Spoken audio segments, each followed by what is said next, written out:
एक तो सभी नाटो देश और रशिया से ऑयल खरीदना बंद करिए और खुद मिलकर के उन देशों पर भी प्रतिबंध लगाइए जो रूस से तेल खरीद रहे हैं।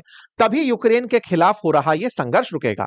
अच्छा, इसमें इंटरेस्टिंग बात क्या है कि ट्रंप ने सही मायने में नाटो देशों को यह याद दिलाया। क्या याद दिलाया? कि तुम लोग मुझे कहते हो कि मैं इन देशों पर प्रतिबंध लगाऊं। बार बार मुझसे पूछने आते हो कि इंडिया पर तो प्रतिबंध लगा दिया, चीन पर कब लगाने जा रहे हो? अरे भाई, तो ये जंग केवल मेरे अकेले की नहीं है। अब ट्रंप को यह बात समझ में आई।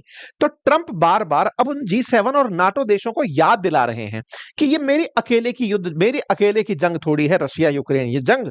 इस बात पर ट्रंप ने 4 महत्वपूर्ण बातें कही। उनमें से पहली थी कि मैं ज्यादा सैंक्शन लगाने के लिए तैयार हूं, लेकिन साथ साथ नाटो नेशंस जो खुद रूस से तेल खरीद रहे हैं उनको रुकना चाहिए। नंबर दूसरा, NATO should impose 50 to 100% tariff on China to be lifted once Russia Ukraine war and.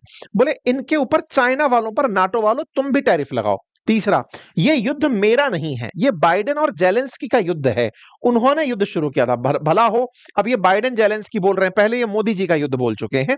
तो ये ट्रंप का युद्ध तो नहीं है, तो जिसके लिए आप मुझे पकड़ के लाते हो। और अगर नाटो ऐसा नहीं करता तो फिर मतलब अगर नाटो ऐसा कर देता है जैसा मैं बोल रहा हूं, तो ये युद्ध तुरंत रुक जाएगा और बहुत सी जान बच जाएंगी। तो ट्रंप के इन सारे ट्वीट्स का सार निकलकर ये आता है, कुल मिलाकर के ट्रंप ने अब अपना जो बर्डन है वो शिफ्ट कर दिया G7 देशों पर और अपना बर्डन शिफ्ट कर दिया नाटो कंट्रीज पर, यह कहते हुए कि देख लो भाई, अगर तुम चाहते हो कि अमेरिका ही शहीद होता रहे, ऐसे तो नहीं चलेगा। आप लोग मेरे साथ मिलकर आगे चलो और मिलकर के इन देशों के ऊपर सख्त कार्रवाई करो।